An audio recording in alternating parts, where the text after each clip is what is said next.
सन्नो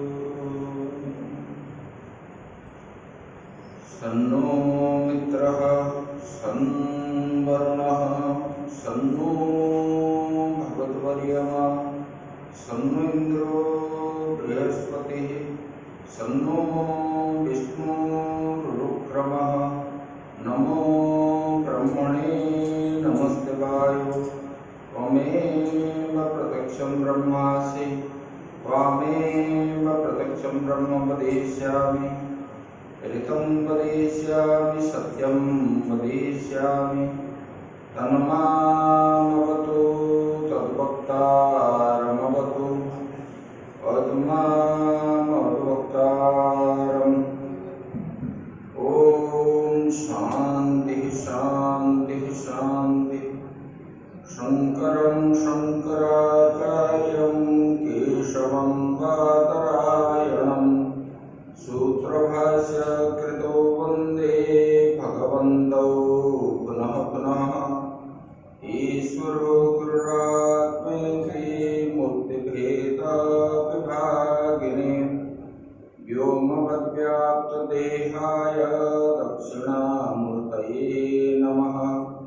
गुरुर्ब्रह्मा गुरुर्विष्णु गुरुर्देवो महेश्वरः गुरुः साक्षात् परं ब्रह्म तस्मै श्री गुरवे नमः।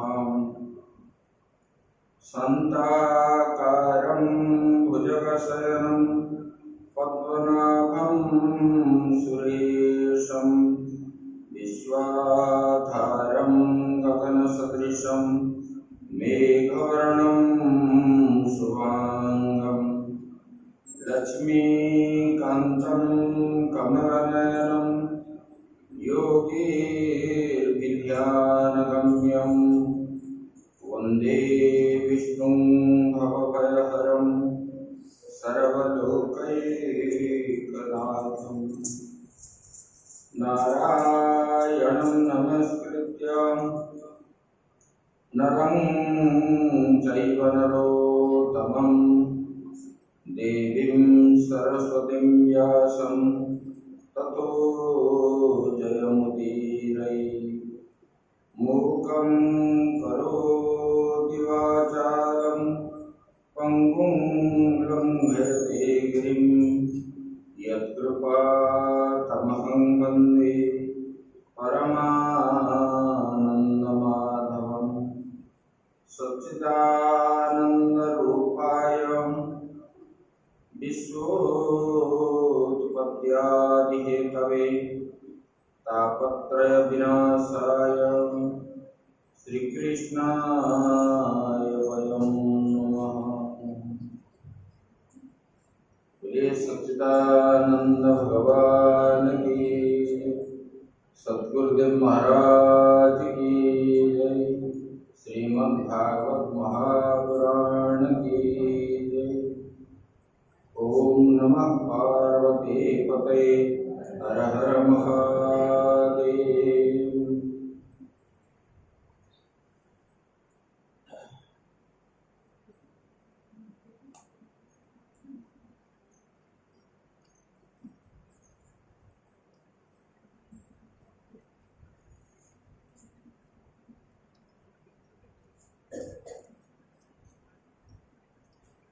कृष्ण गोविंद हरे मुरारे हे नाथ नारायण वासुदेव।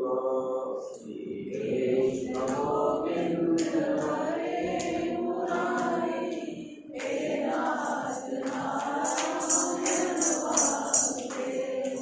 हे नाथ नारायण वासुदेव। हे नाथ नारायण वासुदेव।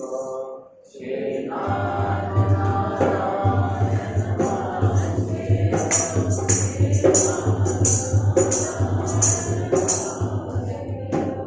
श्री कृष्ण विष्णु मधुकैटभारे भक्तानुकंपिन् भगवन् मुरारे त्राय स्वमंके सब गोपनाथ गोविंद दामोदर माधवेति श्री कृष्ण गोविंद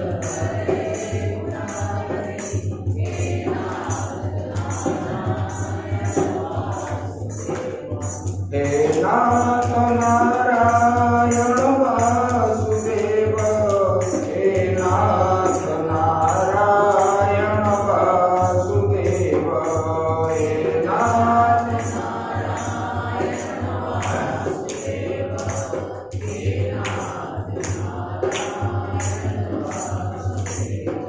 विक्रेतु कामाखिल गोपकन्या मुरारि पादार्पित चेतवृत्ते दध्यादिकं मोहवसादगोच गोविन्द दामोदर माधवेति श्रीकृष्ण गोविन्द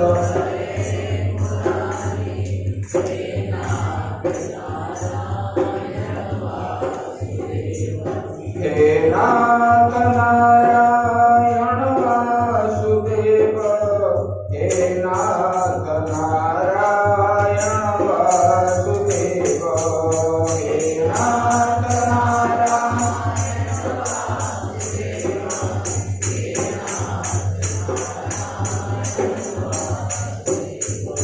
गृहे गृहे गोपकदोपदम्बा सर्वे विदेत्वा समवाय योगे पुण्यानि नामानि पठन्ति नित्यं गोविन्द दामोदर माधवेति श्रीकृष्ण गोविन्द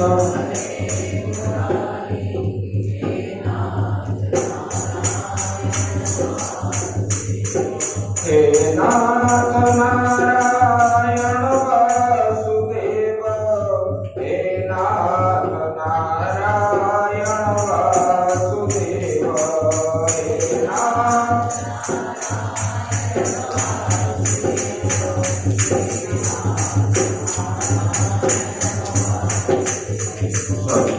संसारकूपे पतितोऽद्यगाधे मोहान्नपूर्णे विषयादिशब्दे करावलम्बं मम देहि विष्णो गोविन्द दामोदर माधवेति श्रीकृष्ण गोविन्द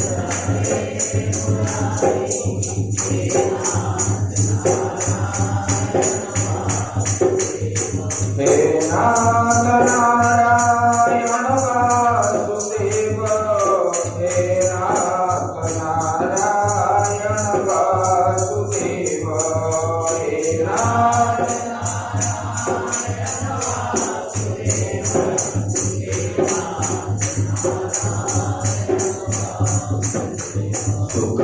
सुखावसाने त्विदमेव सारम् दुःखावसाने त्विदमेव गेयम् देहावसाने त्विदमेव चाप्यम् गोविन्द दामोदर माधवेति श्रीकृष्ण गोविन्द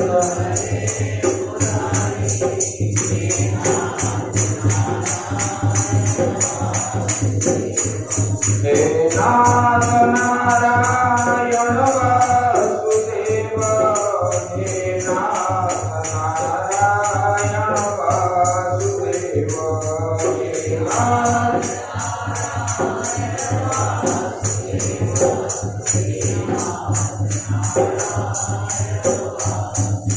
श्रीकृष्ण राधा परगोकुलेश गोपाल गोवर्धननाथ विष्णु जीवे पिबस्व कृतमे तदेव गोविन्द दामोदर माधवेति कृष्ण गोविंद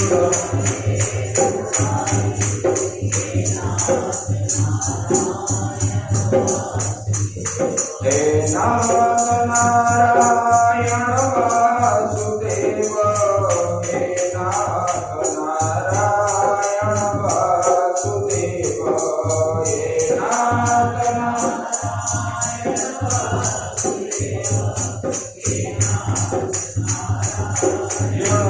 वासुदेव प्रिय सच्चिदानंद भगवान की जय। परम ब्रह्म परमात्मा के असीम कृपा से तो हम लोग आज तक 7वां स्कंद तक श्रवण की, अभी 8वां स्कंद श्रवण करेंगे। इधर भगवान ने व्यासदेव जी ने जो 7वां स्कंद बताए,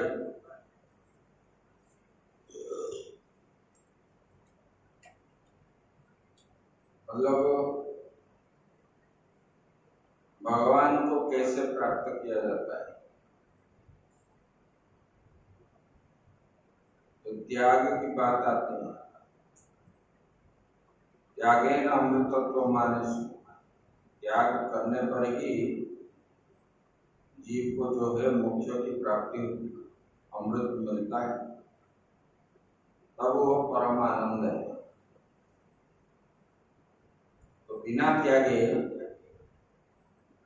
कुछ माइनस नहीं होने से प्लस भी नहीं होता है। तो प्रहलाद जी ने सब सुख को त्याग कर दिया, उनको जो है बंदीशाला में रखे, जंगल में भी कुछ दिन चले गए, राज्य से भी निकाल दिए। ये सब मतलब राजा होने पर भी, राजा के पुत्र वो भिक्षु जैसे रहते थे, कोई सुख नहीं चाहते थे।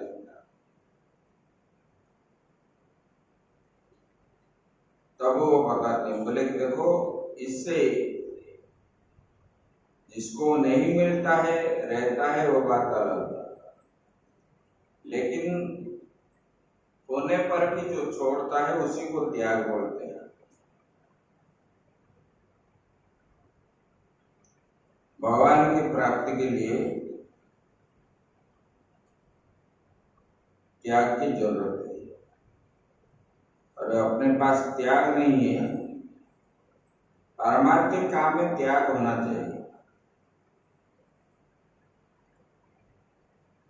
और हम दूसरे को बोलेंगे तो इसमें धर्म नहीं, पाप कर्म नहीं, कोई बता दे, उसमें कभी भी नहीं मिलती। अपना काम जो है स्वयं करना है, जब तक शरीर चलता है।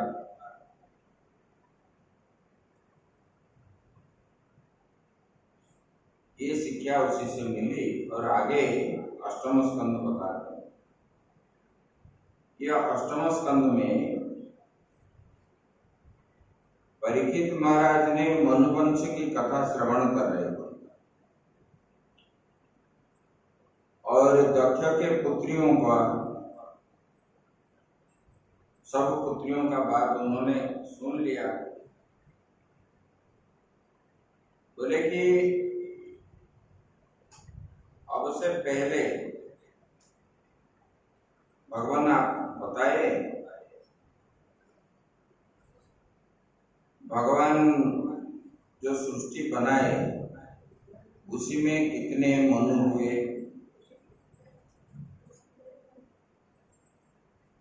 और कितने मनु आए कितने मनु गए, ये सबकी बात आपको बताइए। मनमोस्मिन् व्यतीतास कल्पो स्वयं भुवादय आद्यस्ते कथितो यत्र देवादीनां च संभव। बोले कि इस कल्प में स्वयं को मनुवादि 6 मनवंतर बीत चुके। अभी से पहले 6 मनवंतर गया है और इसमें से पहले ये मनवंतर जो है मैंने वर्णन कर दिया आपको, सुखदेव जी बता रहे हैं। और जितने देवता उत्पन्न हुए वो भी बता दिए थे। बोले कि मनु की पुत्री जो है आकृति से यज्ञ पुरुष के रूप में धर्म का उपदेश करने के लिए, देवहूति से भगवान क्या है कपिल के रूप में उत्पन्न हुई। सांख्य शास्त्र जो आत्मज्ञान का ये निर्देश किए उन्होंने। और भगवान यज्ञ पुरुष ने आकृति के गर्भ से अवतार लेकर के जो भी कुछ दिया उसका वर्णन में करता हूँ। ये परीक्षित अभी श्रवण करो। विरक्त काम भोगेषु सतरूपा पति प्रभु विसृज्य राज्यं तपसे सभार्योपनमा विश्व। बोले कि ये मनु जो है शतरूपा के साथ वो गए जंगल में तपस्या करने के लिए। समस्त कामना और भोगों को त्याग कर दिया। देखो भगवान को प्राप्ति के लिए भोग का जो खोज ढूंढता है ना वो चाहता है, भोग से भगवान प्राप्ति नहीं है। स्वयं राजा होने पर भी उन्होंने राज्य आदि नौकर चाकर ये सब त्याग करके जंगल में जाते भगवान के। जहां तपस्या करने जाते एकांत में जाते हैं, दो से तपस्या नहीं होता है। दो रहेंगे तो खटपट होगा, एक ही। पूजा आदि करने पर ब्रह्म मुहूर्त में क्यों उठते? उस समय ओ हला ये सब नहीं रहता, आवाज नहीं होता। और सोते समय इंद्रिय सुप्त हो जाते हैं और उठने के बाद इंद्रियों का मन आदि भी चंचल नहीं रहते। इसलिए क्या करते हैं? पूजा पाठ आदि पूरा होने तक किससे बात भी नहीं करते, चुपचाप रह के भजन आदि करते। फिर पूजा करने के बाद भगवान को भोग लगा करके प्रसाद पाने के बाद ही बात करते हैं। तो उसमें मन बड़ा स्थिर रहता है। बोले कि ऐसे एकांत में भजन होता है। 2-3 मिल करके जंगल जाएंगे, पूजा पाठ करेंगे, बोलोगे तो 2-3 से नहीं होता, वहां कटपट हो जाएगा। एकांत वास होना। तो मनु ने सब कुछ त्याग करके गए और सुनंदा नदी के किनारे एक पैर से खड़े होकर के उन्होंने 100 वर्ष तक घोर तपस्या की। मनु और शतरूपा दोनों। और जो तपस्या करते थे भगवान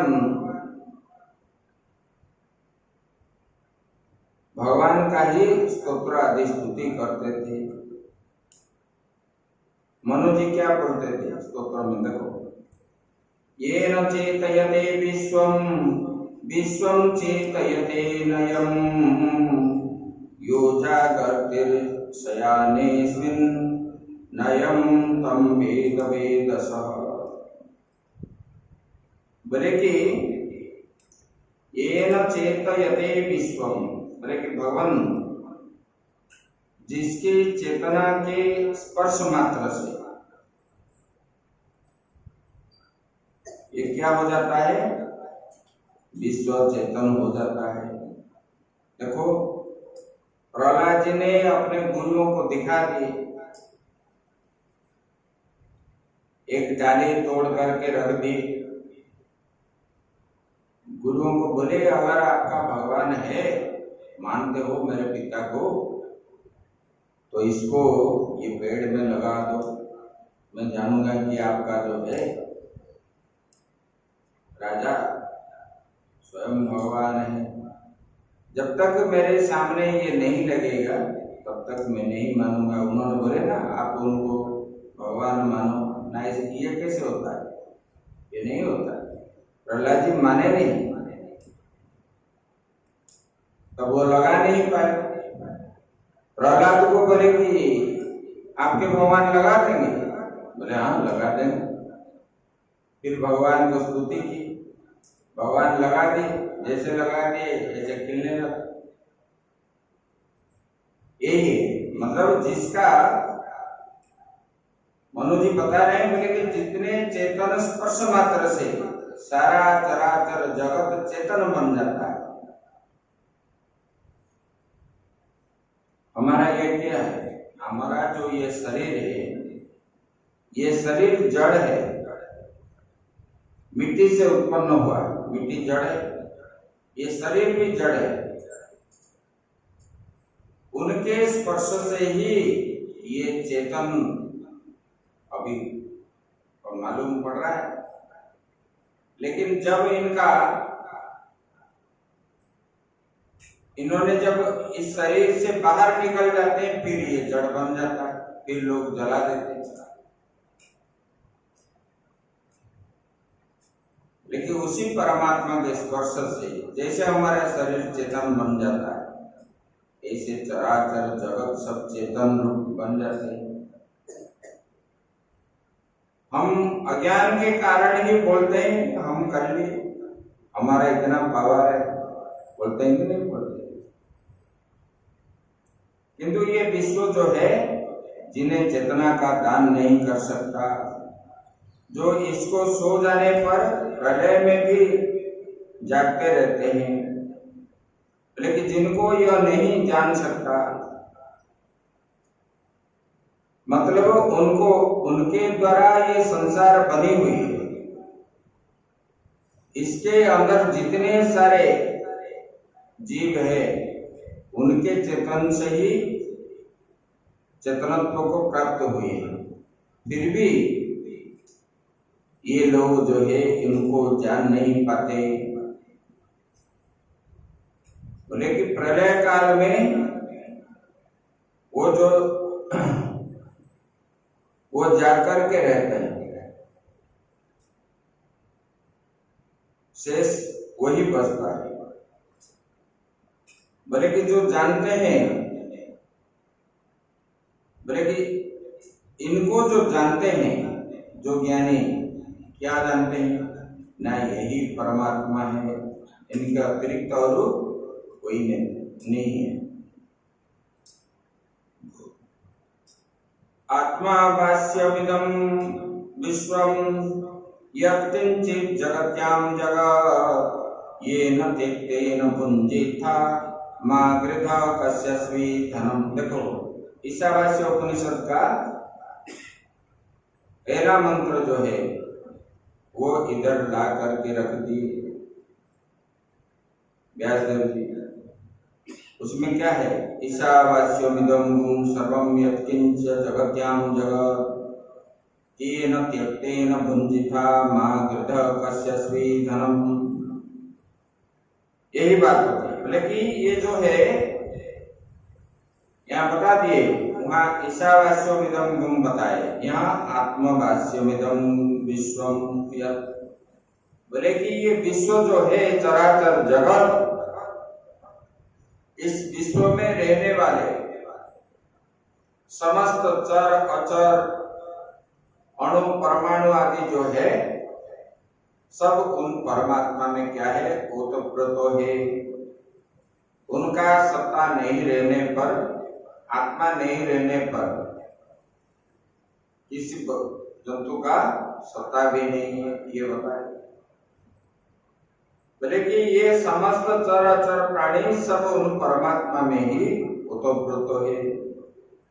इसलिए ये संसार के किसी भी पदार्थ में मोह नहीं करके उसका त्याग करते हुए भी जीवन को निर्वाह मात्र के लिए उपभोग करना चाहिए।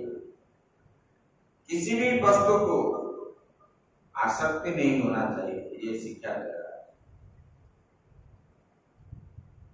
किसी भी वस्तु के प्रति आसक्ति न होना चाहिए। और लोग बोलते हैं हमको ये इंद्रिय आदि मिला है, मुख मिला है खाने के लिए, कान मिला है सुनने के लिए, बोलते हो कि नहीं बोलते हो? और इसको बंद करके हम कैसे रखेंगे? बोले कि शरीर धारण के लिए जितना चाहिए इतना ग्रहण करो, बचने के लिए जितना चाहिए, उससे ज्यादा रखोगे। आप खुद अनुभव करते हो दुख क्या होता है क्या नहीं होता, इसलिए दुख होता है। जब विषय में पढ़ते हैं तब ये बंधन में पड़ता है, विषय के पीछे पढ़ने पर। जब विषय से आप दूर रहोगे तब आपको आनंद ही आनंद मिलेगा।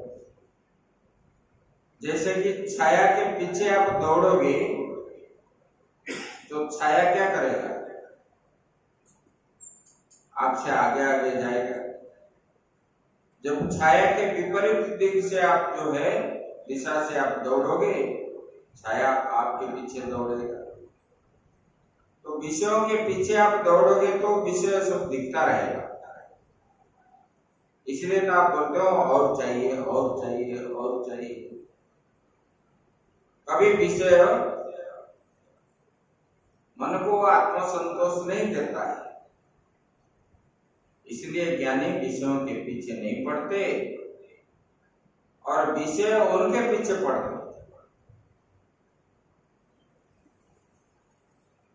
धन आप चाहोगे तो धन आपसे भागे, और धन से आप दूर रहोगे तो धन अपने आप आपके पीछे दौड़े। यही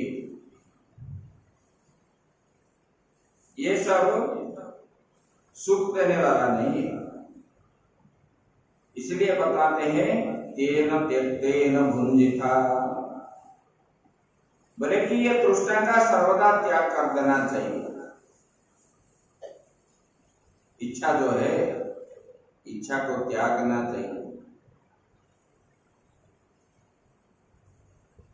बोले कि ये संसार की संपत्तियां जो है ये किसकी है उसको जानना चाहिए। आगे बताते हैं, मनु जी ऐसे स्तुति करते हैं, बोले कि भगवान आप ही ये संसार का साक्षी के रूप में है। बोले कि आप साक्षी है, उन्हें बुद्धि वृत्तियां आदि नेत्र आदि इंद्रियां नहीं देख सकते। आपके पास आंख है, आपके अंदर जो आत्मा है आप उसमें उसी को देख सकते हो? नहीं देख सकते। फिर स्पर्श इंद्रिय के द्वारा आप स्पर्श कर सकते हो? नहीं कर सकते हो। वो खट्टा या मीठा रसन इंद्रिय से आप चाख सकते हो?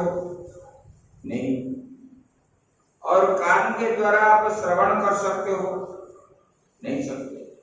अपने अंदर होने पर यही बता रहे।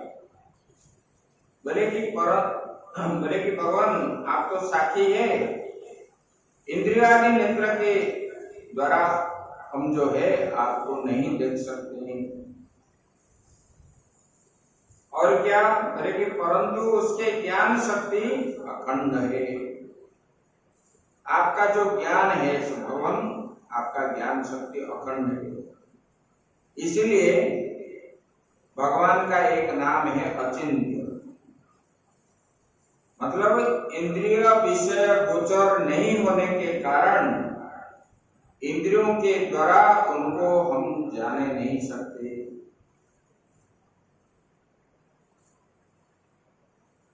बोले समस्त प्राणियों के हृदय में रहने वाले उन्हीं स्वयं प्रकाश आत्मा जो है असंग रूप में रहते हैं, और उसका जो है उसी परमात्मा की मैं शरण लेता हूं और सबको बताए उनको शरण, उनका शरण ग्रहण करो।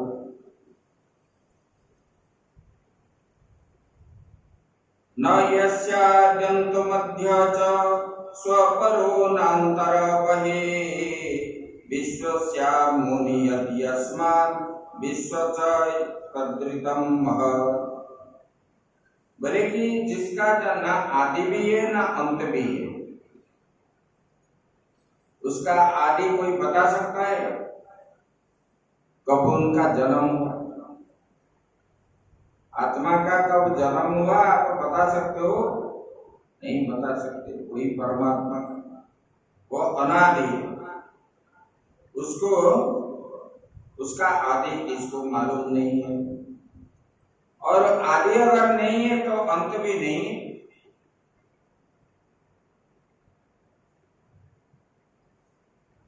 उसका अंत भी नहीं है, और आदि अंत नहीं तो मध्य कहां से होगा? जैसे कि महीना का आदि होता है 1 तारीख से या प्रतिपदा से, तो आप बोलते हो महीना किसमें पूर्ण होता है, अंत कहाँ होता है? पूर्णिमा से।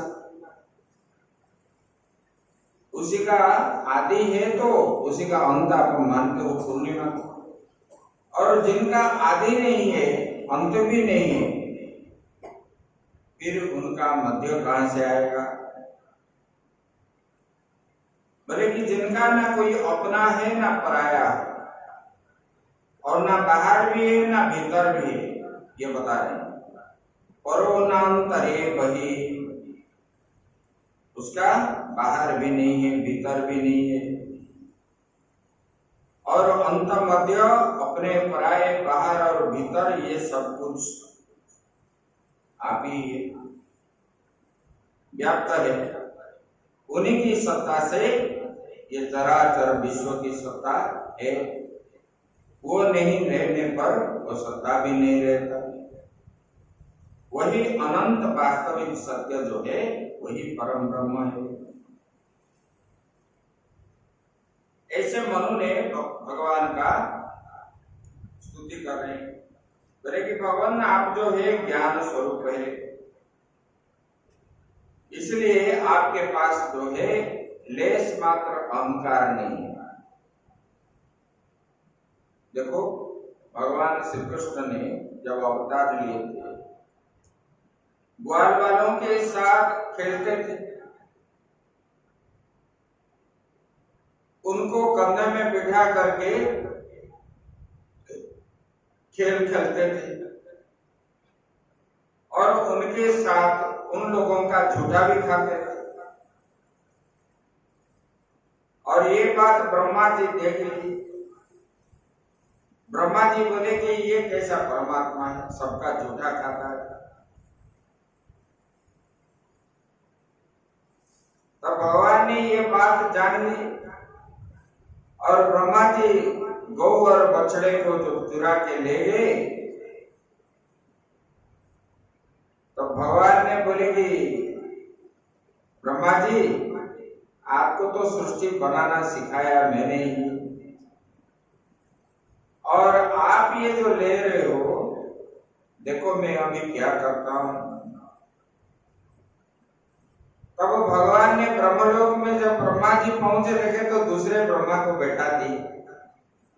ब्रह्मा जी घबरा गए, दूसरा ब्रह्मा बैठा है।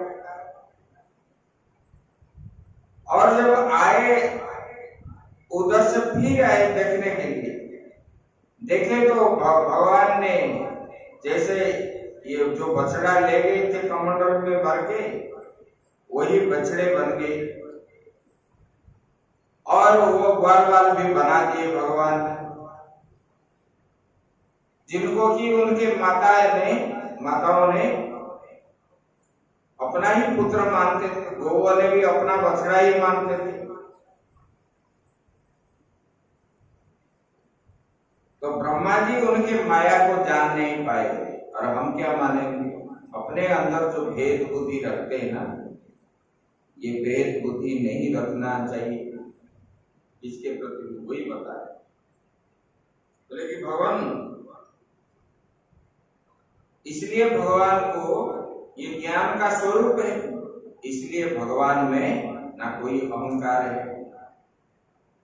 मैं विश्व का नियंता, ऐसा भगवान को अहंकार नहीं होता।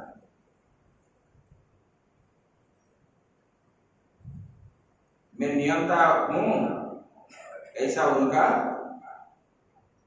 कोई ये नहीं है, अहंकार नहीं, लेस मात्र भी नहीं है। और बोले वो परिपूर्ण है, ये चराचर जगत के अंदर पूर्ण रूप में है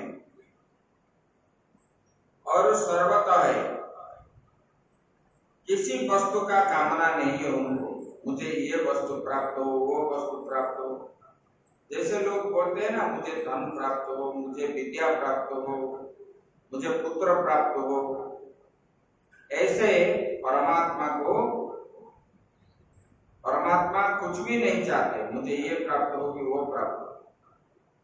उसके अंदर कुछ कामना ही नहीं, बल्कि वो बिना किसी की प्रेरणा से स्वच्छंद रूप से ही कर्म करते हैं। उनको कोई प्रतिबंध नहीं है। जो सब कर्म करते हैं अपने इच्छा से करते हैं, और जो भी करते हैं सबके भलाई के लिए करते हैं। और जो कर्म परमात्मा करते हैं किसी का अनिष्ट हो ऐसा नहीं करते, और अपने बनाई हुई मर्यादा से वो स्थित रहते हैं। देखो, मर्यादा कभी उल्लंघन नहीं करते भगवान। हमने इसको बनाया तो इसको तोड़ भी देते हैं। और परमात्मा ने, भगवान राम मर्यादा नहीं तोड़े, इसलिए उनको क्या बोले? मर्यादा पुरुषोत्तम। उन्होंने ये चराचर जगत को बनाया और उन्होंने कभी ऐसे सबको बताया नहीं कि मैं ही ये संसार को बनाया। अज्ञानी जैसे ही बात करते थे। देखो, माता सीता को जब ले गए तब रोने लगे, और वहां रोते रोते हनुमान और सुग्रीव के पास पहुंच गए। और वहां जब ठिकाना लगे माता जी का, तब जो है इन लोगों ने, सुग्रीव सब बंदरों के सहायता से समुद्र किनारे पहुंच गए। और समुद्र किनारे पहुंचने के बाद उन्होंने सोचे कि ये जल को हम कैसे लंघन करेंगे।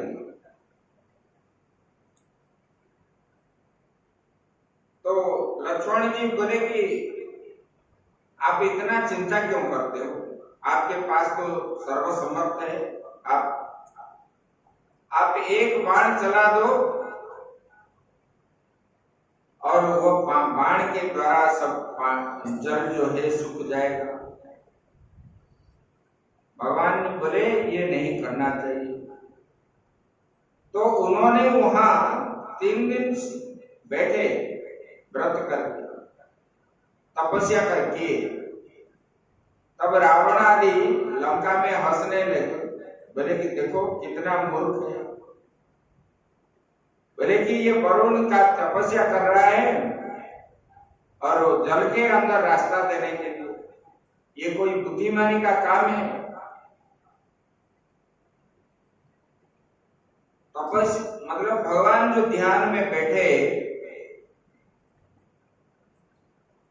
जब वरुण देवता उनके पास नहीं आया तब भगवान ने उनको शिक्षा देने के लिए ही धनुष उठाए थे।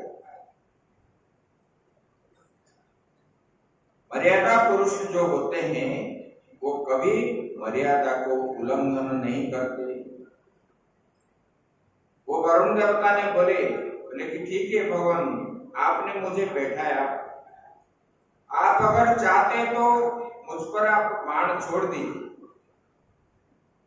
और ये सारा जल आप सुखा लीजिए, लेकिन आपने जो सृष्टि बनाई वो सृष्टि का व्यतिक्रम हो जाएगा। भगवान बोले कि ये हमको मालूम नहीं, अंदर ही अंदर बोले इसलिए तो मैंने नहीं चलाया। फिर बाण जब उठा लिए, वो बाण तो व्यर्थ नहीं करना चाहिए क्योंकि वो पलटेगा नहीं। वो अस्त्र जब अभिमंत्रित कर दी तब उनको जो है उत्तर दिशा की ओर छोड़े असुर को मारने के लिए। उनके संकल्प जो है, संकल्प मात्र से सब कुछ बन जाता है, सब कुछ हो जाता है और उनके पास अहंकार आदि नहीं रहता। मैं नियंता हूं, मैं बनाया हूं, मैं ऐसे कर दिया हूं, ऐसे कर दिया हूं, इस प्रकार का भाव उन लोगों का नहीं रहता। वो मर्यादा में स्थित रहते। कर्मों के द्वारा ये मनुष्य को शिक्षा देते हैं, ऐसे कर्म करो। भगवान जो अवतार लेते हैं, जो कर्म करते हैं उसका शिक्षा देते हैं। शिक्षा देने के लिए ही उनका अवतार होता रहता है। इसलिए उनको क्या बोलते हैं? भगवान जो करते हैं वही लीला है, हम जो करते हैं वो कर्म है। उनका जो है वो जो करते हैं वो लीला। तब इन्होंने ऐसे स्तुति किए, बोले कि एकाग्र चित्त इस मंत्र में उपनिषद स्वरूप श्रुति का पाठ कर रहे थे और नींद में अचेत होकर के बड़बड़ाते जाने। कौन? मनु ने। और कुछ असुर आए इसको खाने के लिए। वो तपस्या करते करते भगवान का स्तुति करते करते सो गए और उनको खाने के लिए जब टूट पड़े, ये देख करके अंतर्यामी पुरुषोत्तम भगवान ने साथ में जाम को लेकर के, अपना पुत्र जाम शिष्य है, वहां आए और उन्होंने ये अपने संकल्प से ये असुरों को वध किए, मनु को रक्षा किए। बोले कि ऐसे स्वर्ग का, बोले कि वही मनु इंद्र के रूप में प्रतिष्ठा होकर के स्वर्ग का शासन किए। बोले कि हे परीक्षित, दूसरे मनु हुए स्वारोचिष, उसका नाम, वो क्या है? अग्नि के पुत्र थे और उनके पुत्र थे द्युमान, सुषेण, रुचिष्मान आदि। बोले कि इस मनवंतर में इंद्र का नाम था रोचन और प्रधान देवगण थे तुषिक आदि। ऐसे बोले कि ऊर्जा स्तंभ जो है ये ऋषि गण थे, ये आदि। वेदशिरा ऋषि जो है उनकी पत्नी जो है तुषिता थी। बोले कि उनसे भगवान ने जो है अवतार ग्रहण किए थे, विभु नाम से प्रसिद्ध हुए उसी मनवंतर। ये पूछा ना, जितना मनवंतर है, परीक्षित महाराज जी ने पूछे, जो जो मनवंतर हुए आगे होंगे उसमें भगवान कैसा कैसा अवतार लेंगे, आप मुझे पूरा बताइए, तब बता रहे। उसके बाद तीसरे मनु थे उत्तम। वो थे प्रियव्रत के पुत्र थे और उसका नाम था पवन, सृंजय, यज्ञहोत्र आदि उत्तम के। कि इस मनवंतर में वशिष्ठ जी के प्रमद आदि 7 पुत्र थे। सत्य, वेद श्रुत, भद्र नाम का देवता प्रधान गण थे। इंद्र का नाम था सत्य। कि उसके बाद जो है चौथे मनु का नाम था तामस और तीसरे मनु उत्तम के सगे भाई थे। उनसे पृथु, ख्याति, नर, केतु ये 10 पुत्र हुए और सत्य, हरि और वीर नामक देवताओं के प्रधान गण थे। इंद्र का नाम था त्रिशिख। ऐसे कि उस तामस मनवंतर में विद्रुति के पुत्र और वैद्रुति नाम के और भी देवता हुए,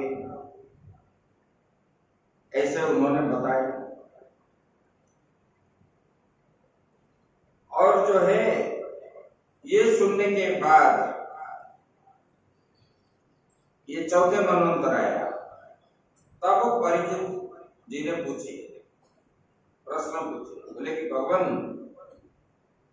बादरायण एतत्ते श्रोतुमिच्छा महे वयम् हरे यथा गजपतिं ग्राहग्रस्त समूमुच।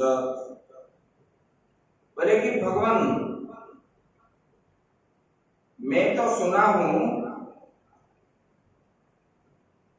और भगवान ने गज को ग्राह से मुक्त किए थे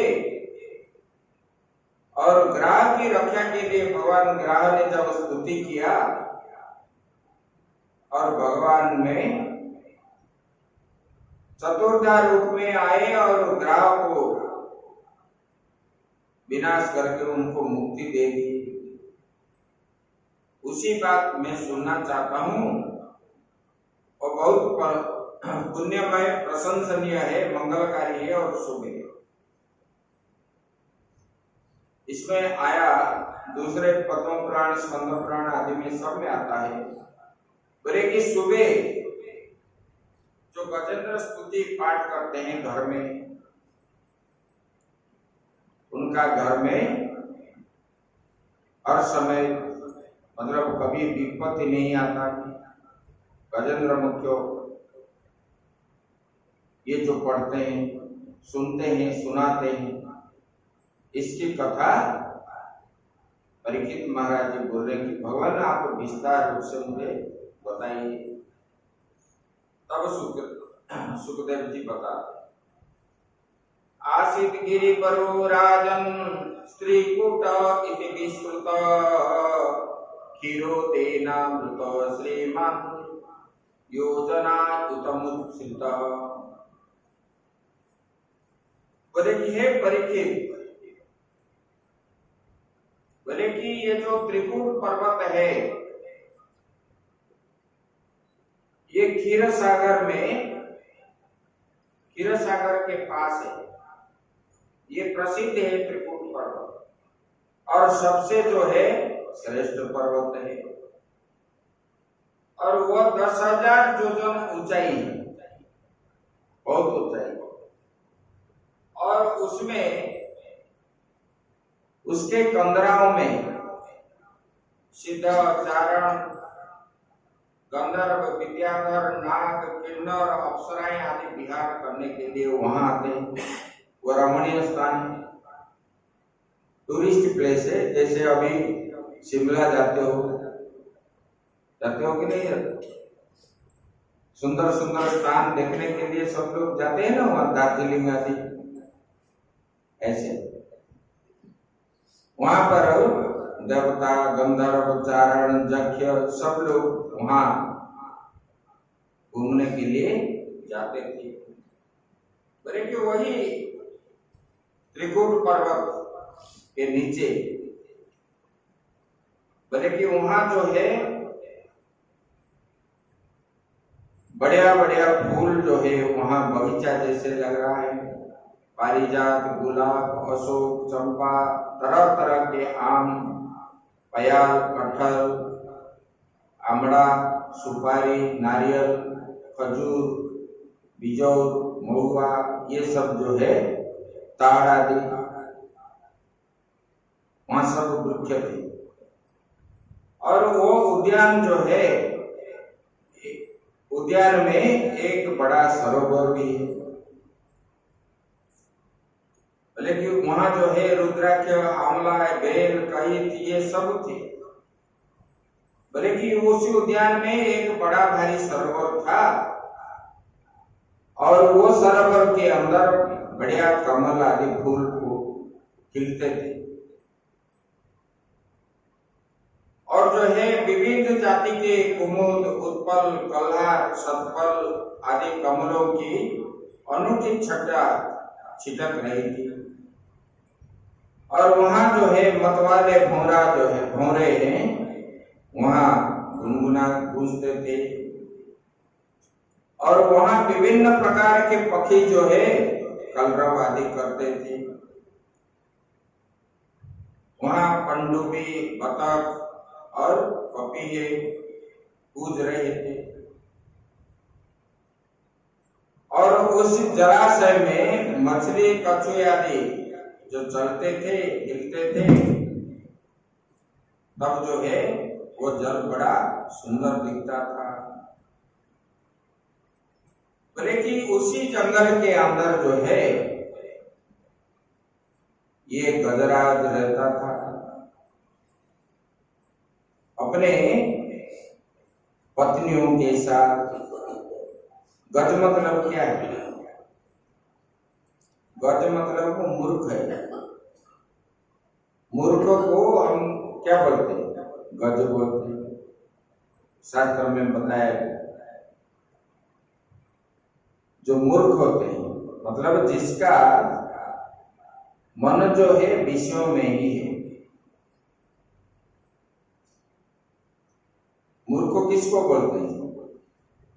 जो बाह्य वस्तुओं में ज्यादा मन रख करके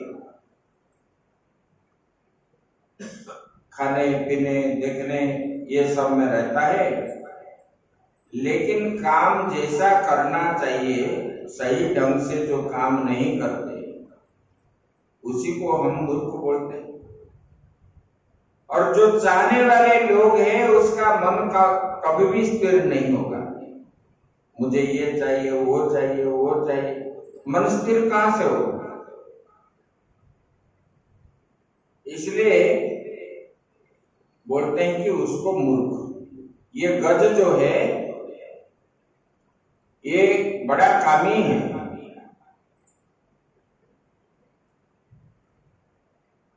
ये स्त्री के प्रति उनका आसक्ति भाव जो है ज्यादा है,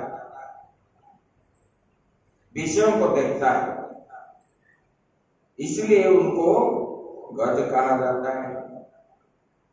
भले कि इन्होंने अपने पत्नियों के साथ एक दिन दोपहर में वही त्रिकूट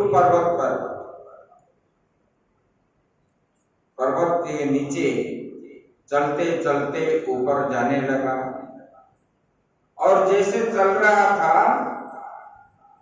पृथ्वी कांप रही थी उनका ओजोन से, और गर्व अहंकार होकर के मैं ही इतना बलवान हूं, मेरे से कोई अधिक बलवान नहीं है, मेरे पुत्र मेरे साथ में है, इतने पुत्र है।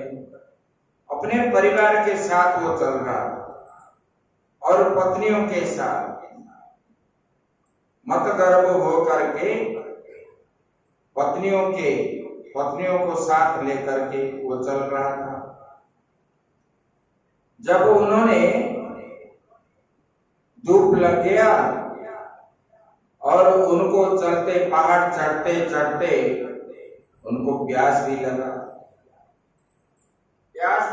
तो उन्होंने क्या किया, तालाब खोजने लगा कहाँ पानी है।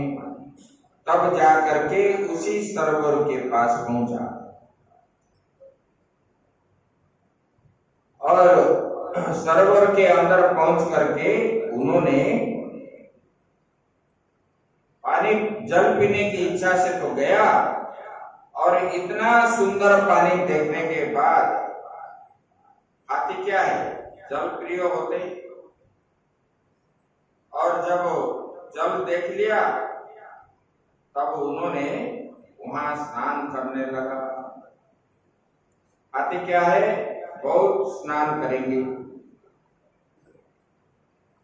और स्नान के बाद फिर आएंगे नीचे, इधर उधर मतलब मिट्टी में अपना पूरा सो जाएंगे, पूरा मिट्टी लगाएंगे, फिर जाके वहां स्नान करेंगे, ऐसे बार बार।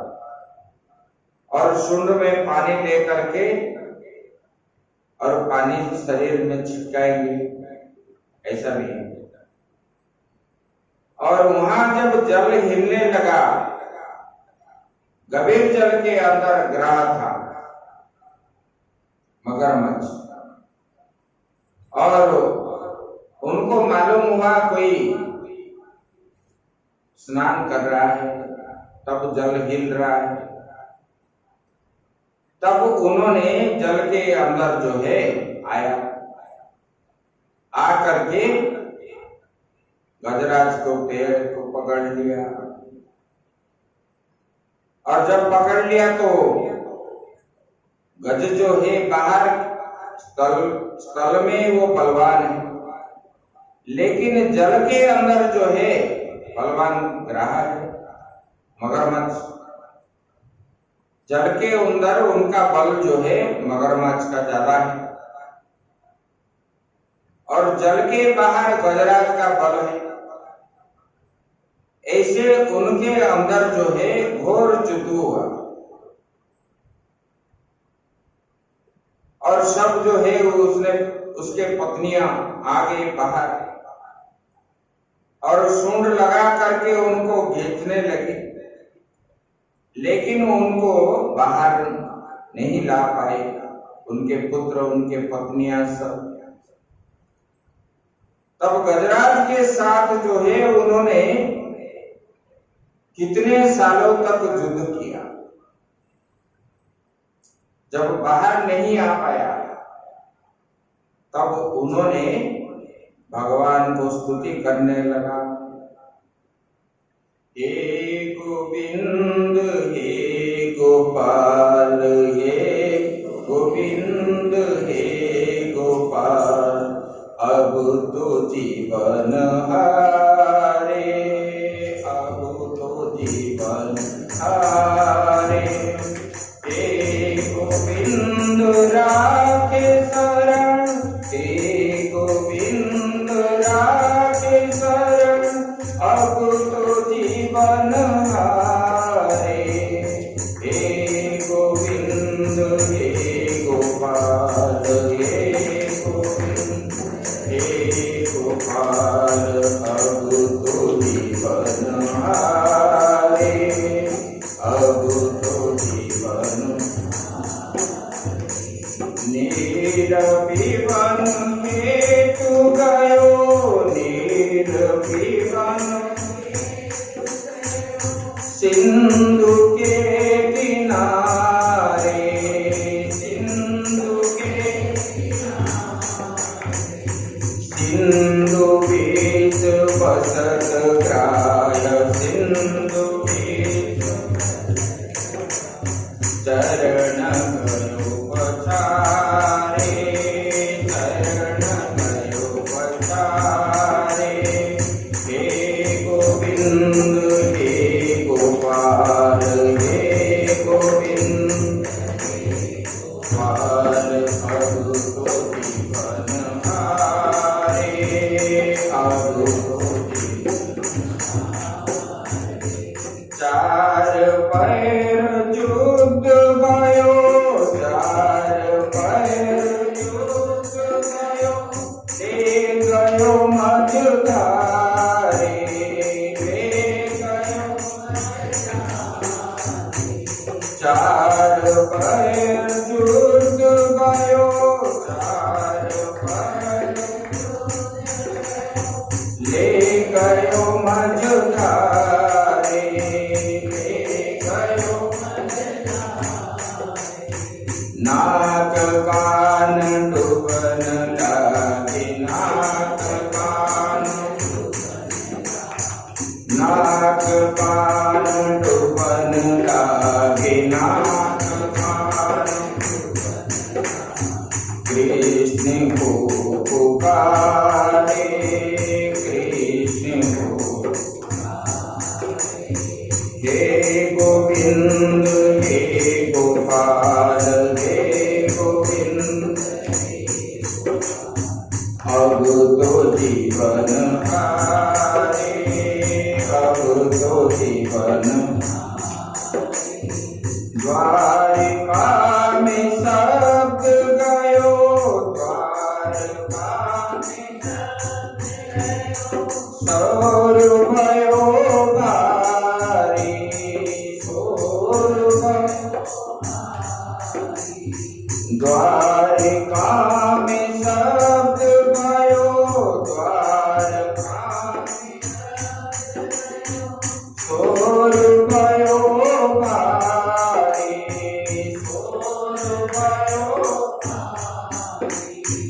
शंकर गदा पद्म, शंख चक्र गदा पद्म, गरुड़ सीधारे, गरुड़ सीधारे, हे गोविंद हे गोपाल हे गोविंद हे गोपाल, अब तो जीवन हारे, अब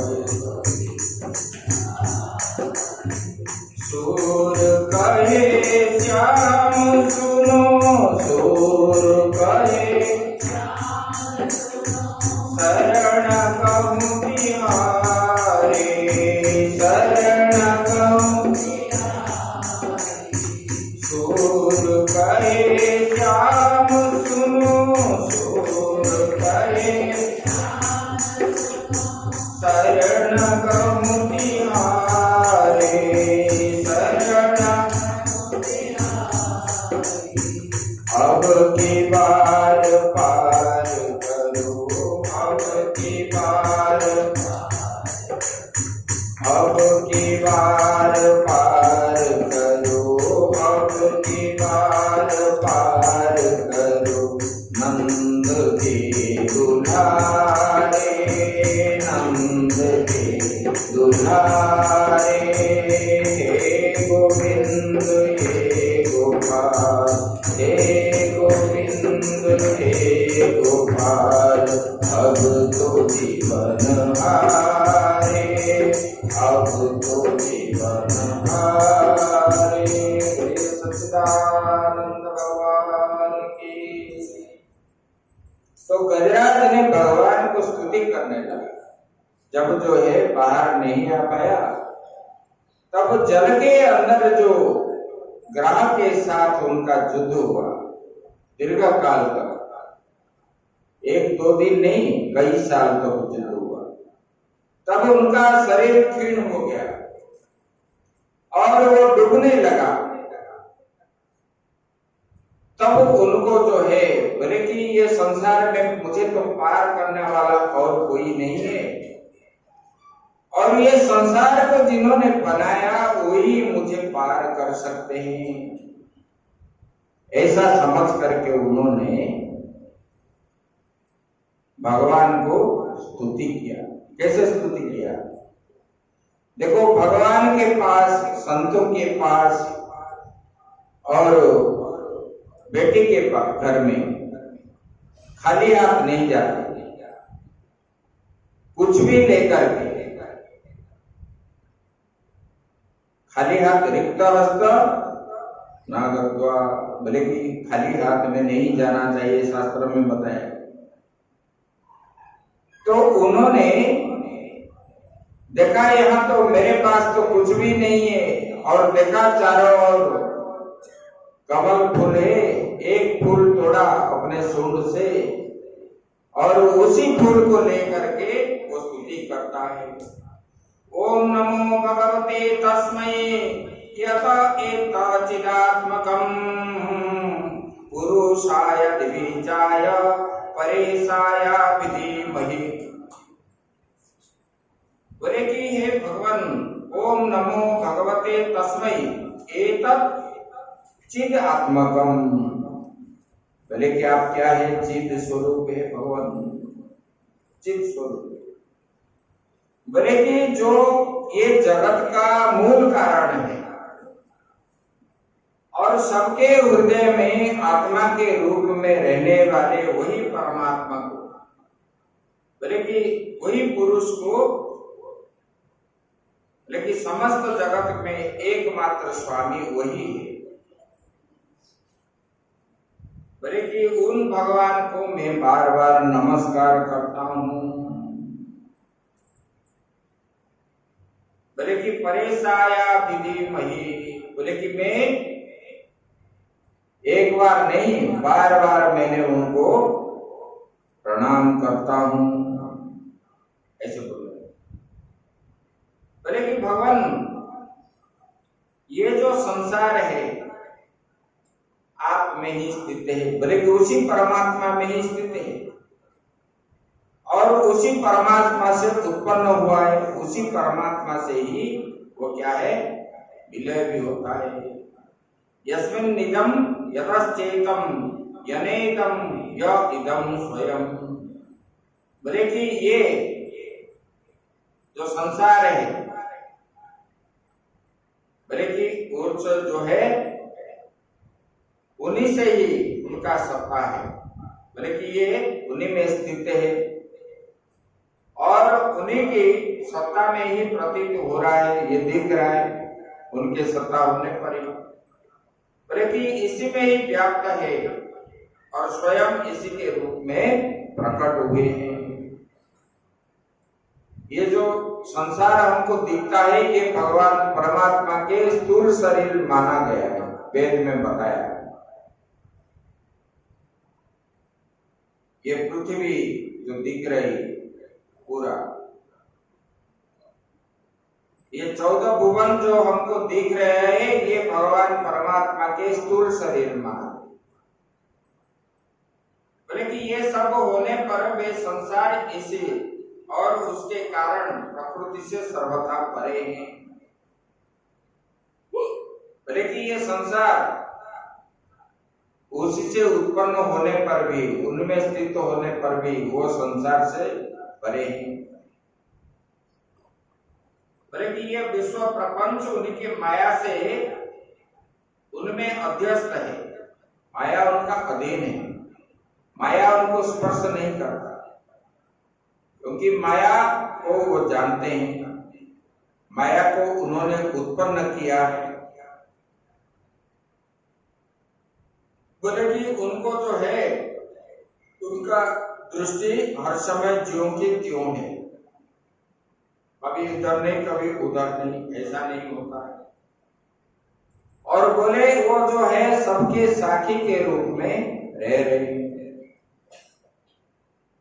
ऐसे बोले कि जिसमें परम मंगलमय स्वरूप का दर्शन हो जाता है, बोले कि जिनको उनका मंगलमय स्वरूप का दर्शन हो जाता है भगवान का। देखो आप जब सुबह सुबह अपना मंत्र पाठ पूजा पाठ करके जब मंदिर में आते हो, उनका प्रतिमा को देखने पर दर्शन करने के बाद आपके मन में जितना आनंद आता है, एक एक दिन मन में खूब आनंद आता है, बता नहीं सकता। और जाते समय जैसे कि आपको कोई कितने कुछ मिल गया है जो आप भी बता नहीं सकोगे, इतना आनंद बीच में आता है। भगवान को दर्शन करने से, अगर प्रतिमा को दर्शन करने से इतना आनंद आता है तो स्वयं उनको दर्शन करने से कितना आनंद नहीं आएगा, ये सोचना चाहिए। मंदिर में हम आते तो उनका प्रतिमा को देखने के बाद हमारा मन में कितना उल्लास अंदर से निकलता है। कभी कभी अनुभव होता है, सबको ये होता है।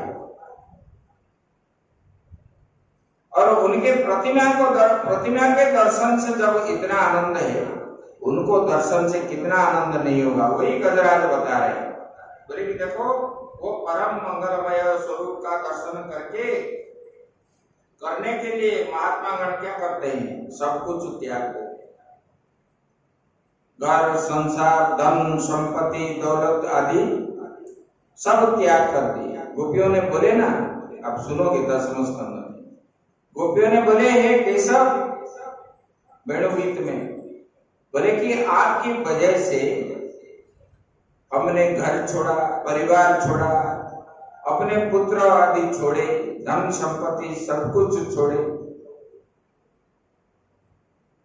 आपको आपके प्राप्ति के लिए। हम सांसारिक जो सुख है वो सुख कभी हम नहीं चाहे, हमको ये नहीं चाहिए, लेकिन हमको केशव ही चाहिए। भगवान जब गौ लेकर के लौटते थे, भगवान जब जंगल में चले जाते थे कुआं लेकर के, तब गोपियों ने जैसे कि अपने शरीर से प्राण निकल करके कहीं जा रहा है, ऐसे उनके मन में होता था। जब भगवान वापस होने का समय, वो उनके रास्ता देखते थे कब आएंगे, तब अपना काम सब पूरा करके भगवान के दर्शन के उद्देश्य से इकट्ठा होकर के वो एक गोपी दूसरे गोपी से इस प्रकार बात बोलता, बोले कि वो कपटी है, देखो हम लोगों ने इनके लिए किया नहीं किया, घर छोड़ा, परिवार छोड़ा, पुत्र आदि छोड़ा, पति को छोड़ा, घर का समस्त काम त्याग करके उनके शरण में आए, उनके दर्शन प्राप्त के लिए। उन लोगों ने ऐसे ऐसे शब्द बोले, वहां बांसुरी को सौत बना दिए, बोले कि ये तो भगवान के पत्नी तो हम लोग हैं, और भगवान का अधरामृत को हम पान करने वाले हैं, लेकिन ये बांसुरी कहां से हमारा सौत बन गई है। देखो भाव कैसा है, यही मतलब भक्तों के अंदर ऐसा होना चाहिए। वही पता है, बोले कि ये महात्मा गण जो है उन्हीं को प्राप्त के लिए गजराज बता रहे हैं, बोले कि जो जान गया है ये संसार का सब कुछ वही, उसके अतिरिक्त सुख जो है किसी में भी नहीं है। जिनको ये ज्ञान हो गया, ये सर्वस्व त्याग करके उनके पीछे दौड़ रहे, जंगल में जा करके रह रहे हैं। बोले अखंड भाव से वहां जा करके अखंड भाव से ब्रह्मचर्य आदि पालन करके अलौकिक व्रत को वो पालन करते हैं। अगस्त्य ऋषि जो थे वो जल के अंदर तपस्या करने लगे, डुबकी लगाकर दीर्घ काल तक।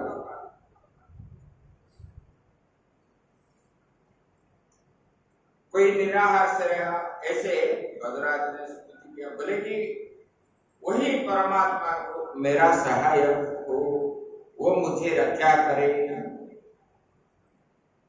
और बोले न विद्यते यस्य च जन्म कर्म वा न नाम रूपे गुण दोष एव वा तथापि लोकाप्य संभवाय सोमायया तन्यनुकाल मृच्छति।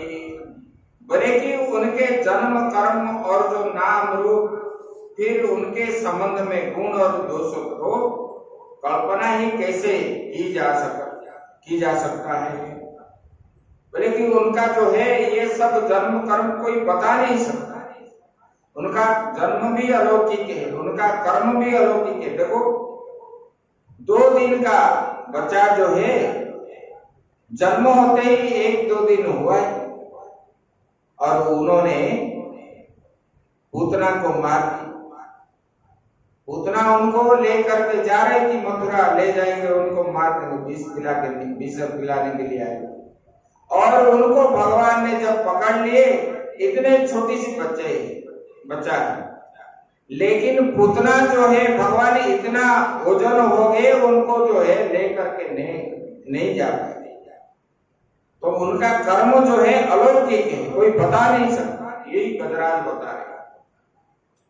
बोले कि उनका दोष कल्पना कैसे की जा सकती है, फिर भी जो है विश्व की सृष्टि और संहार करने के लिए समय समय बोले उनके माया को स्वीकार करते हैं। बोले कि वो निर्गुण निराकार होने पर भी वो कभी कभी ये संसार को बनाने के लिए माया से रहित होने पर भी वो माया को स्वयं स्वीकार करते हैं सृष्टि बनाने के लिए। माया उनको स्पर्श नहीं करता, फिर भी जो है वो माया को स्वीकार करते हैं। तस्मै नमः परेशाय ब्रह्मणे नंत शक्तये अरूपाय रूपाय नमः आचार्य कर्मणि। बोले कि उसी अनंत शक्तिमान सर्वैश्वर्यमय परम ब्रह्म परमात्मा को मैं क्या करता हूँ, बार बार नमस्कार करता हूँ। बोले कि वे अरूप होने पर भी बहुरूप हो जाते हैं, उनका कोई रूप नहीं है, फिर वो जब संकल्प करते हैं, क्योंकि माया को जब स्वीकार करते हैं वो अनेक रूप बन जाते हैं, पशु के रूप में, पक्षी के रूप में और सर्प के रूप में, कुछ ना कुछ रूप वो बन सकते हैं। बोले कि वो बहुरूप है और उनके कर्म जो है अत्यंत आश्चर्यजनक है और मैं उनके चरण में नमस्कार करता हूं ऐसे। और बोले कि वो क्या है, बोले कि वो स्वयं प्रकाश है, आत्मा प्रदीपाय साक्षिणे। बोले कि ये साक्षी के रूप में सबके अंदर जो है साक्षी परमात्मा को मैं नमस्कार करता हूं। और वो जो है मन वाणी चित्त से वो दूर है, वो मन वाणी चित्त के द्वारा हम उनका रूप गुण आदि बता भी नहीं सकते। ये इंद्रिय विषय गोचर का नहीं है, इंद्रियों के द्वारा हम उनको जान भी नहीं सकते। वो ऐसा है, वो इसी प्रकार का है, उनका स्वरूप ऐसा है, ऐसा ऐसा। बोले कि उनका सब कुछ दिव्य ही दिव्य है ऐसे। बोले कि उसी परमात्मा को मैं नमस्कार करता हूँ गजेंद्र ने ऐसे बताया। और आगे बोला देखो, नमो नमस्ते खिल कारणाय निष्कारणाय अद्भुत कारणाय। बोले कि भगवान आप जो है ये संसार का मूल कारण है। बोले कि आप सबके मूल कारण है। आत्मा जब नहीं रहता तो कोई भी जीव नहीं रहेगी, संसार भी नहीं रहेगा। इसलिए भगवान आप सबका जो मूल कारण आप ही है। बोले कि आपका कोई कारण नहीं है, कोई नहीं रहने पर आप रहते हैं, क्योंकि पहले भी थे, अभी भी है और बाद में भी रहते हैं। बोले कि सृष्टि जो है आपके द्वारा, सृष्टि के प्रारंभ में आप ही रहते, मध्य में भी रहते हैं और प्रलय में सब जीव लोप होने के बाद भी शेष जो बचते हैं भगवान आप ही बचते हैं। बोले कि भगवान आपसे ना कोई विकार भी है ना कोई कारण भी है, परिमाण भी नहीं है, इसलिए आप जो है अनेक कारण है। बोले कि उसी परमात्मा को मैं नमस्कार करता हूँ, मेरा बार बार नमस्कार है ऐसे गजराज ने। बोले कि भगवान जैसे कोई दयालु पुरुष फंदे में पड़े हुए पशु का बंधन काट दे, वैसे ही मैंने अभी बंधन में फंसा हूं। मेरे ऊपर कृपा करके भगवान आप ही ये फंदा को काट सकते हैं। जैसे कि कोई रास्ते में जा रहा है, इस पशु या पक्षी या कोई मनुष्य या कोई बच्चा कुछ फंदे में फंस गया तो उसको अपने मानविकता के रूप से उन्होंने उनको बचा लेता है। बोले कि ऐसा ही समझ करके भगवान आप मुझे इस बंधन से, ग्राह के जो बंधन में मैं पड़ा हूं, भगवान आप मुझे ही उद्धार कीजिए। और कोई उद्धार करने वाला है ही नहीं, ना पत्नी है, ना पुत्र भी है, ना सगे संबंधी है, सब बाहर खड़े हैं और कोई भी बचा नहीं सकते गजराज जी को। तब ये गजराज ने ये जो है भगवान को स्तुति करने लगा और भगवान ने उनका स्तुति, जब उनका ये स्तुति करते करते नाक कान आदि सब डूब गए और उनका ग्राह के साथ युद्ध करके अपना बल जो है क्षीण हो गया और भूख भी है। युद्ध करने पर उनका जो है युद्ध किया तो वो जो है निर्बल बन गया बिना भोजन से और थक गया।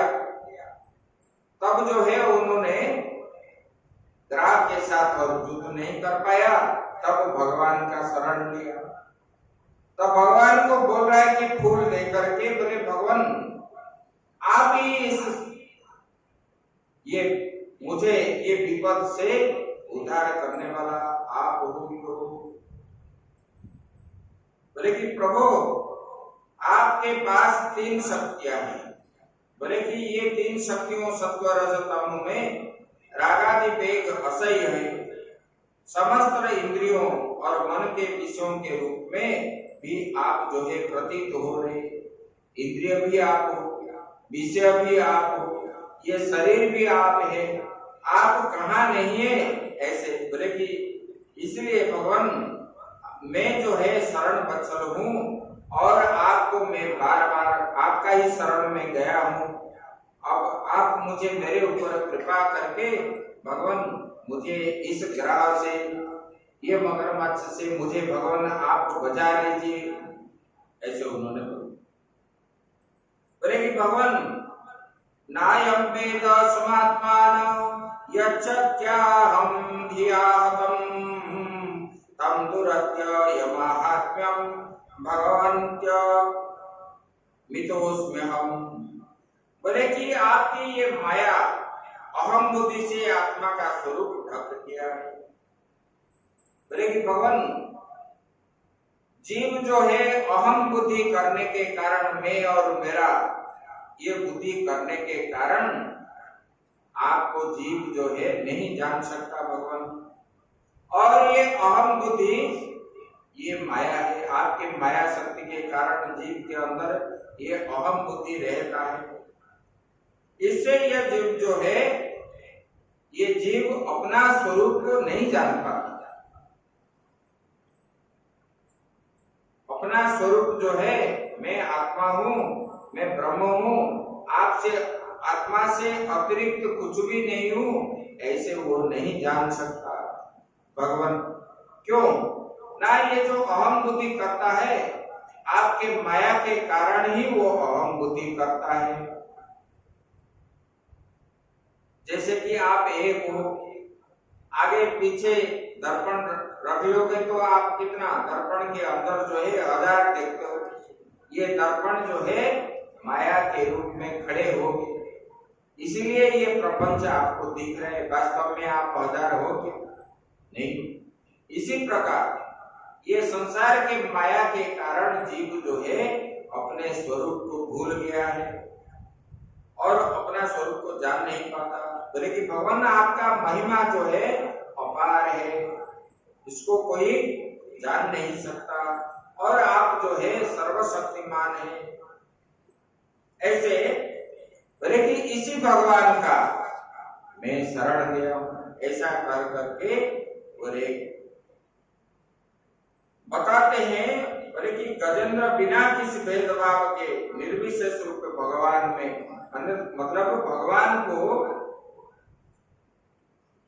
इंद्रिय मन प्राण सबको एकाग्रित करके भगवान के अतिरिक्त कुछ चिंतन जिसमें ना हो और भगवान उसी पुकार से तुरंत आपके सामने खड़े हो जाते हैं।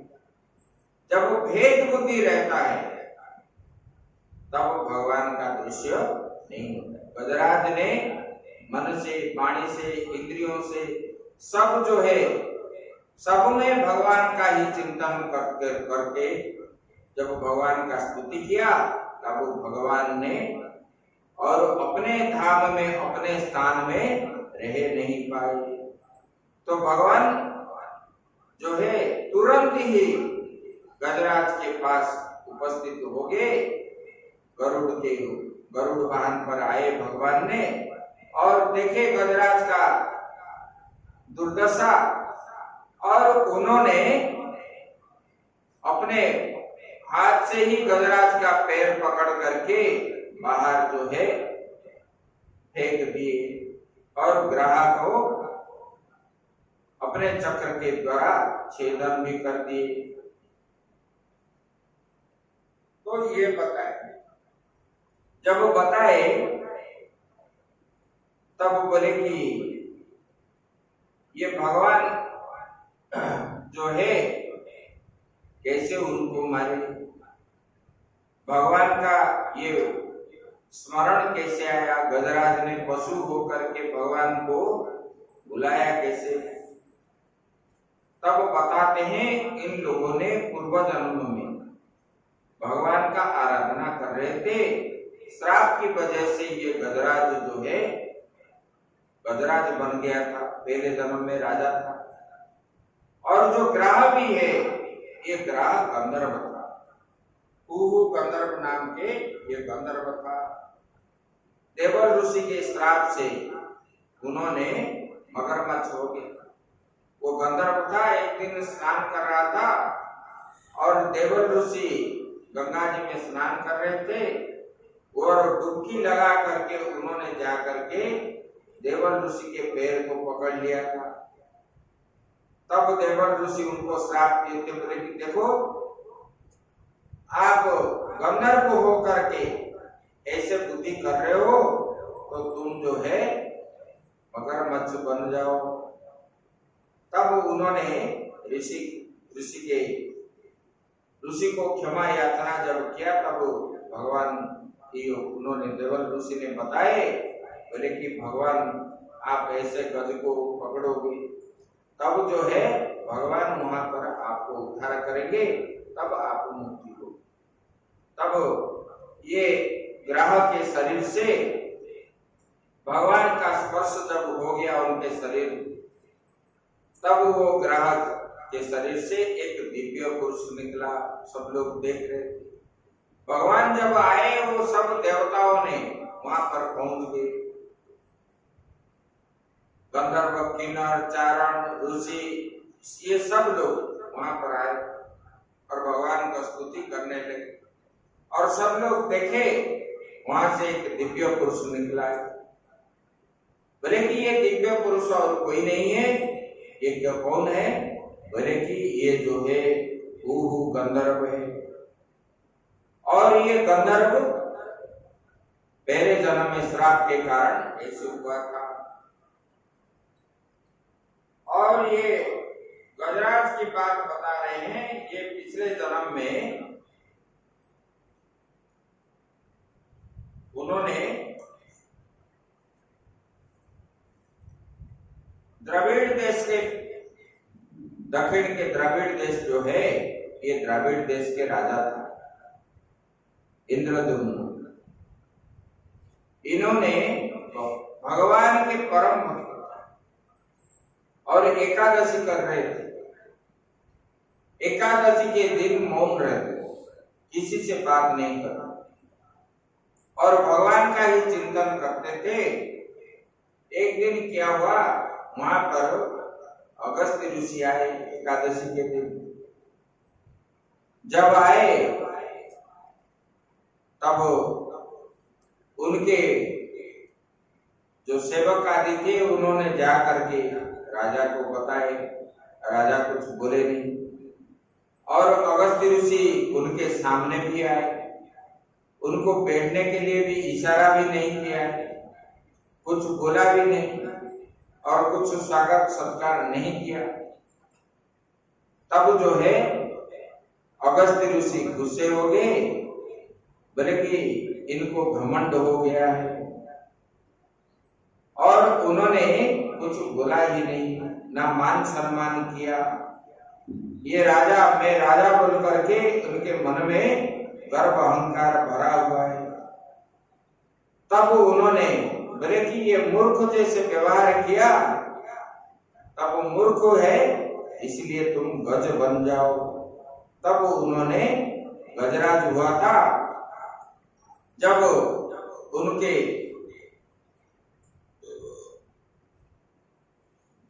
उनको जो है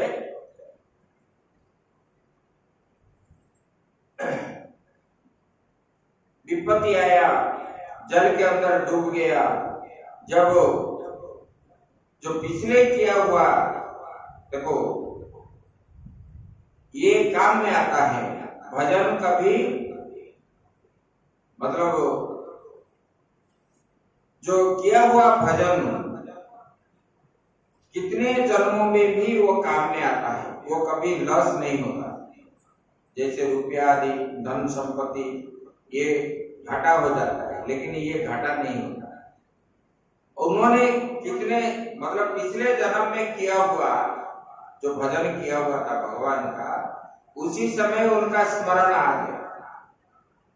बोले कि ये विपत्ति से मुझे उद्धार करने वाला ये सांसारिक लोग कोई भी नहीं कर पाएंगे, और ये संसार को जिन्होंने बनाया उन्होंने ही मुझे पार करेंगे। इसलिए तो उन्होंने भगवान का ही आश्रय लिया। यानी लोग क्या बोलते हैं, आश्रय शरण लेना है तो परमात्मा का ही शरण लो, मैत्री करना है तो परमात्मा से ही मित्रता करो, शत्रुता भी करना है उन्हीं से ही करो। बाह्य लोगों से करने से कोई फायदा नहीं है। और स्त्री बनना है तो उनको ही पति बनाओ, ऐसा बता। इसलिए तो मीरा जी ने मेरा तो गिरिधर नागर दूसरा न कोई, तो कितने लोग हैं भगवान का जो है ऐसे शरण लेते हैं, भगवान को शत्रुता भी करते हैं, मित्र भी करते हैं और भक्त भी बनते हैं। ऐसे जिनको मांगने से कुछ मिलेगा। और सांसारिक वस्तु क्या है, यहाँ मांगोगे सांसारिक वस्तु, ये तो यही रह जाएगा, परलोक में वो काम में नहीं आएगा। मान लो कि आप दान पुण्य जाग यज्ञ खिलाना पिलाना जो भी कुछ करो, वो भी स्थायी नहीं है। आप जो सुख भोगने के लिए परलोक में स्वर्ग सुख आदि है, थोड़ी समय के लिए ही आपके पास रहेगा। जैसे हम ऊपर एक पत्थर फेंकते हैं, पत्थर जो फेंकते हैं वो पत्थर ऊपर जाता है, जो फेंका हुआ बल जब नष्ट हो जाता है वो क्या होता है, नीचे आके गिरता है। ऐसे हमारा जो पुण्य के बल से हम जाएंगे स्वर्गलोक प्राप्त होंगे, जब तक वो मतलब जो पुण्य जब तक है वहां रहेंगे। जैसे पुण्य खत्म हो जाएगा वहां पर देवता लोग हमको धकेल देंगे। इसलिए वो भी मतलब शांति नहीं है।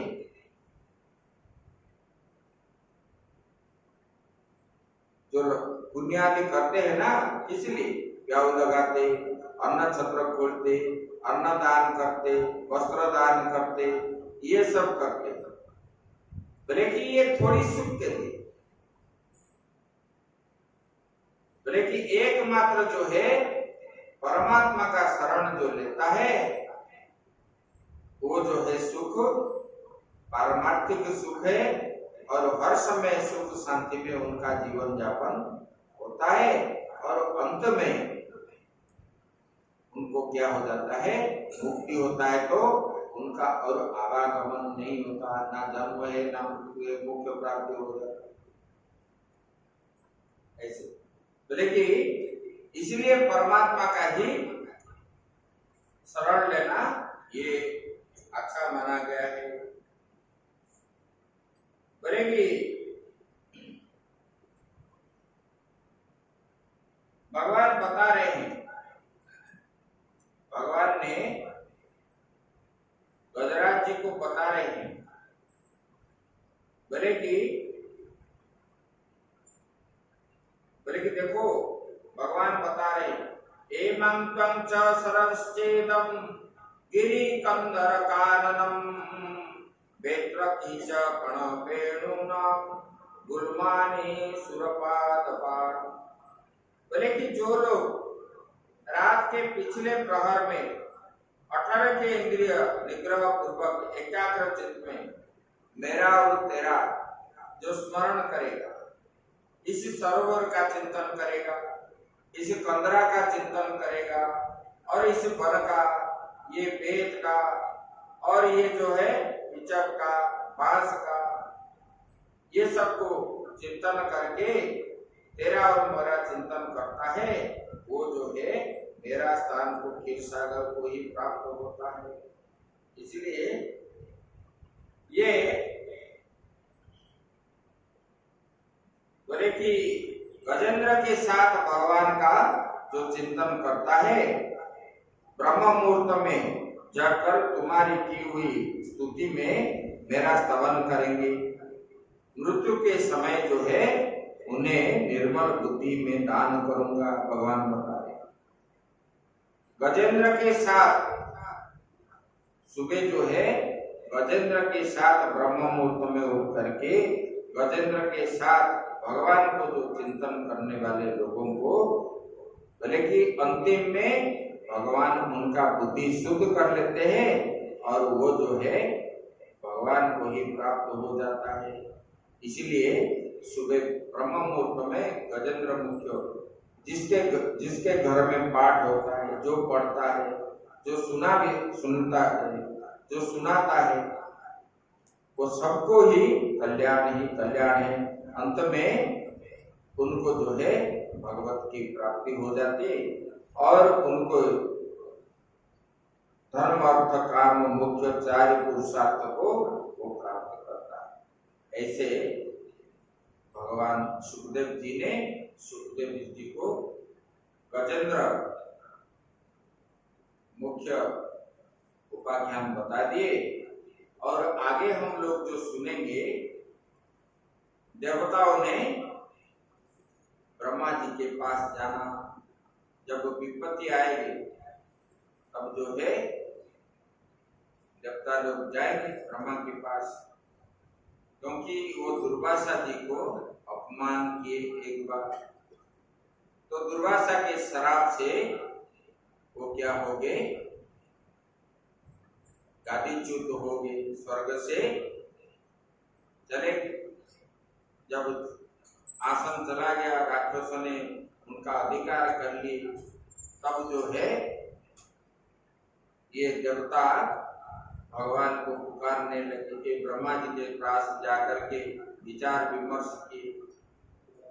तब भगवान ने बोले इस बार जो है मैं आपके सहायक नहीं बनूंगा, क्योंकि देखो जब कुछ समय जो है समय अच्छा रहता है तो जीव को सुख शांति आदि प्राप्त हो, जब समय खराब रहता है तब दुख भोगना पड़ता है। अभी राक्षसों का जो है समय अच्छा है, इसलिए वो सुख सुविधा सुख में रह रहे और आपको छीन लेते हैं, और आपका भी जो है समय खराब है, इसकी वजह से आपको अभी क्या करना है, कुछ समय ठहर जाओ। और भगवान ने उनको समुद्र मंथन का सलाह दी। सलाह दिए तो उन्होंने फिर समुद्र मंथन कैसे करेंगे उसके विचार जो है हम लोग निकाल करेंगे। ओम पूर्णमदः पूर्णमिदं पूर्णात् पूर्णमुदच्यते पूर्णस्य